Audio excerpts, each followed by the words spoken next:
Hello students, good morning everyone. कल हमने BA part third की जो पॉपुलर शॉर्ट स्टोरी है पेपर सेकंड में, उसकी जो फर्स्ट स्टोरी थी श्रॉड मुंशी प्रेमचंद के द्वारा लिखी हुई, उसकी स्टडी की। आज हम इस वीडियो में सेकंड जो स्टोरी है रूट्स, जो इस्मत चुगतई के द्वारा लिखी गई है, उसके बारे में हम स्टडी करेंगे। सबसे पहले हम इस्मत चुगतई की लाइफ हिस्ट्री के बारे में जानते हैं।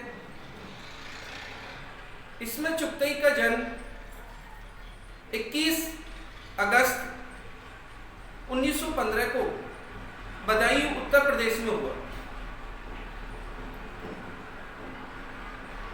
वो राजस्थान के जोधपुर में पली बड़ी और वहां पर उन्होंने हिंदू और मुस्लिम जो परिवार में जो घनिष्ठता थी, बाउंडेशन थी, उसके बारे में अनुभव किया और देखा। वो 20वीं शताब्दी की महान उर्दू लेखिका के रूप में जानी जाती है।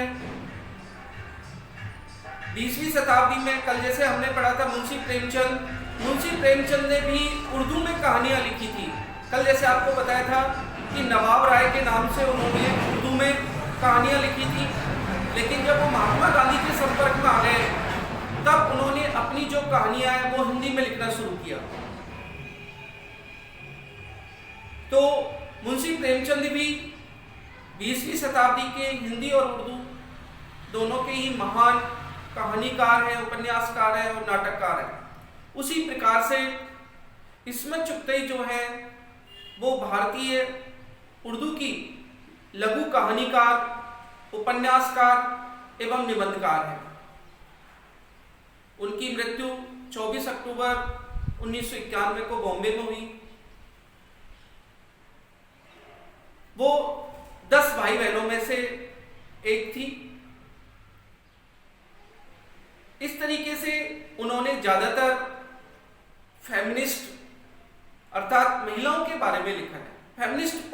फेमिनिस्ट वो स्टोरी राइटर है, अर्थात ज्यादातर महिला वर्ग के बारे में लिखने वाली है, उन पर होने वाले उत्पीड़न के बारे में लिखने वाली है। तो हम स्टूडेंट्स अब इस स्टोरी जो रूट्स है इसके बारे में अध्ययन करते हैं। जैसे कि रूट्स का अर्थ होता है जड़ें। यहां पर जो रूट्स है वो हिंदू और मुस्लिम परिवार की जो 3 पीढ़ियों से जो बाउंडेशन थी, जो संबंध थे, उनके बारे में ये कहानी है। जैसा आप जानते हो कि 14 अगस्त 1947 को हमारे भारत से अलग होकर पाकिस्तान हो गया और 15 अगस्त 1947 को भारत स्वतंत्र हुआ। जब दोनों ही देश अलग अलग विभाजित हो गए तब यह बोला गया कि जो पाकिस्तान में जितने भी हिंदू हैं वो भारत चले जाएं और भारत में जितने भी मुसलमान हैं वो सभी पाकिस्तान चले जाएं। इस खबर को सुनकर मानो जो पीढ़ियां हिंदू और मुसलमान जो पीढ़ियां एक साथ रह रही थी, मानो उन पर पहाड़ टूट पड़ा। और उन्हीं परिवारों में से एक परिवार जोधपुर रहता था। जो मुस्लिम जो परिवार था उसकी जो मुखिया थी वो अम्मा थी। जो उनके जो पति थे उनका देहांत हो गया था और अब वो उस परिवार की सबसे बुजुर्ग महिला थी। अब पूरे परिवार की जो जिम्मेदारी थी उसी के कंधों पर थी। और दूसरा जो हिंदू जो परिवार था वो डॉक्टर रूपचंद जी का था। इन दोनों ही जो परिवार थे उनमें कई पीढ़ियों से बहुत ही घनिष्ठता थी।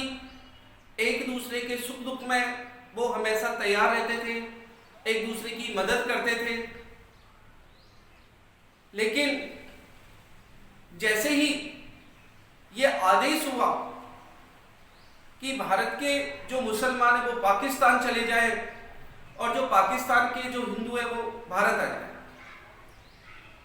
इस आदेश ने जो जोधपुर में, जो इंडिया में जो मुसलमान जो रहते थे उन पर इसका बहुत ही बुरा प्रभाव पड़ा। और जो नई पीढ़ी थी, अर्थात जो अम्मा के जो बेटे थे, वो चाहते थे कि हम यहां से छोड़कर पाकिस्तान जाए। तो वो तो तैयार थे कहां जाने के लिए, पाकिस्तान जाने के लिए। लेकिन जो अम्मा जो थी वो बिल्कुल अपने विचारों पर, अपने निर्णय पर बिल्कुल अड़ी रही कि भाई आप चाहे पाकिस्तान चले जाए, लेकिन मैं तो यहीं रहूंगी जहां मैं पली बड़ी, जहां पर मेरी पति की मृत्यु हुई, जहां पर मैंने 10 बच्चों को जन्म दिया, मैं इस जगह को छोड़कर नहीं जाऊंगी।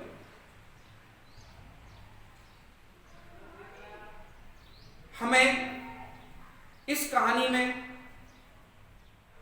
जो मुस्लिम परिवार है और जो हिंदू परिवार है उसकी घनिष्ठता के बारे में भी पता चलता है कि जब भी कोई चीज, कोई स्पेशल डिश चाहे हिंदू परिवार में चाहे मुस्लिम परिवार में बनाई जाती तो वो एक दूसरे का शेयर करते थे। अर्थात जो भी अच्छी चीज बनती थी, यदि हिंदू के घर पर अच्छी चीज बन रही है, कोई अच्छी डिश बन रही है, तो उसे अम्मा जी के घर पर पहुंचाया जाता। और यदि अम्मा जी के घर पर कोई अच्छी डिश बन रही है तो वो रूपचंद जी के घर पर पहुंचाया जाता। यहां तक कि जब बच्चा, नवजात बच्चा पैदा होता है तो वो उस पर भी एक दूसरे के घर पर वो जाते, बधाई देते और नवजात बच्चों के लिए कपड़े भी लेकर जाते। डॉक्टर रूपचंद जी जो थे वो अम्मा के परिवार के मानो फैमिली डॉक्टर थे। जब भी कोई बीमार होता, डॉक्टर रूपचंद जी दौड़े चले जाते और सभी लाइन बाई खड़े हो जाते। सभी अपने अपनी बीमारियों के बारे में बताते और डॉक्टर साहब भी उनसे मजाक करते, हाँ डॉक्टर तो फ्री का ही है, इसलिए जितने चाहे आप मरीज अपने घर के दिखाओ। वो अम्मा से भी बोलते थे, जब अम्मा बीमार पड़ जाती थी तो वो डॉक्टर रूपचंद जी को बुलावा भेजती थी कि आप हमारे घर पर आइए देखने के लिए। तो डॉक्टर रूपचंद जी भी उनसे मजाक करते थे कि आपको जब मुझसे मिलना ही था तो केवल बुलावा भेज देती, ये बीमार होने का क्यों बहाना बना रही। इस तरीके की बातें होती थी। और मुसलमानों के जब उनकी अम्मा की पुत्र वधुओं के जब कोई भी बच्चा पैदा होता था तो डॉक्टर रूपचंद जी भी दौड़े चले जाते थे और उस प्रसव में उनकी पूरी मदद करते थे करवाने में। और वो चुटकियां भी लेते थे, हंसी मजाक भी करते थे कि डॉक्टर तो घर का है, मनमाए जितने बच्चे पैदा कीजिए।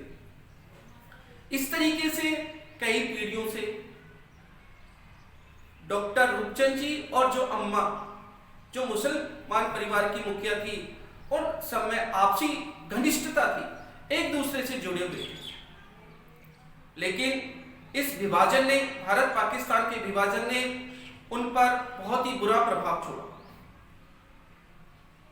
महिलाएं भी अक्सर मजाक किया करती थी, खाने के बारे में भी बातें किया करती थी, आज क्या खाना बना है।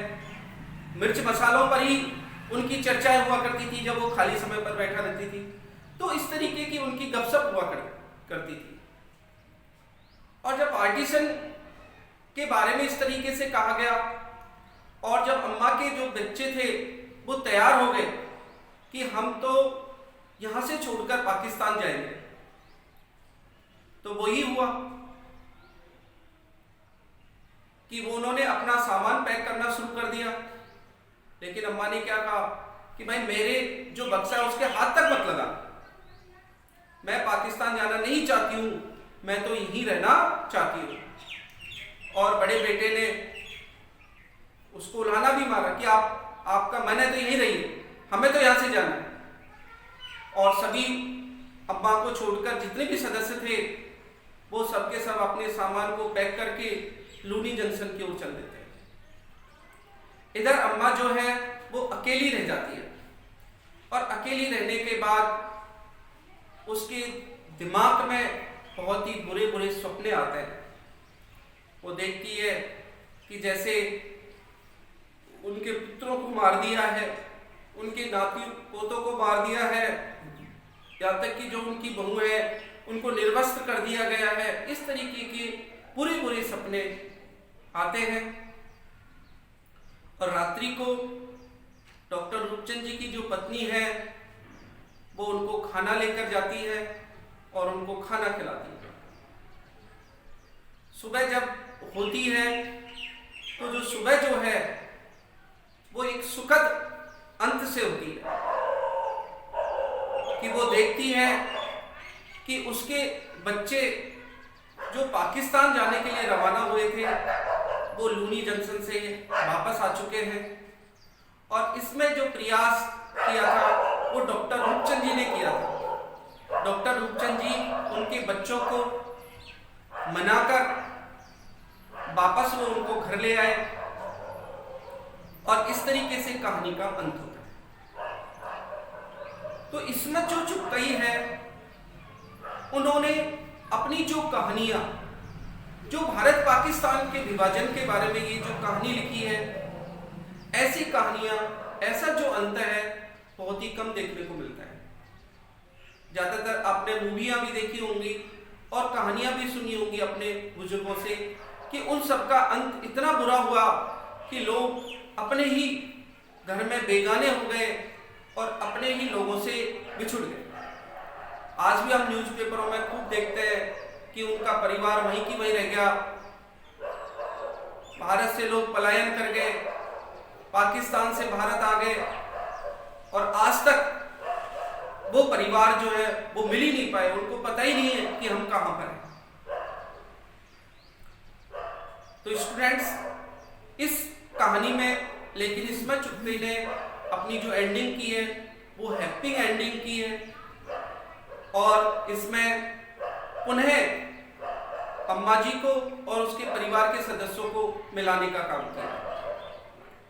तो स्टूडेंट्स, मैं आशा करता हूं कि ये वीडियो आपको अच्छी लगी होगी। यदि आपको ये अच्छी वीडियो लगे तो प्लीज़ आप इसे लाइक करें, सब्सक्राइब करें, शेयर करें। Thank you very much.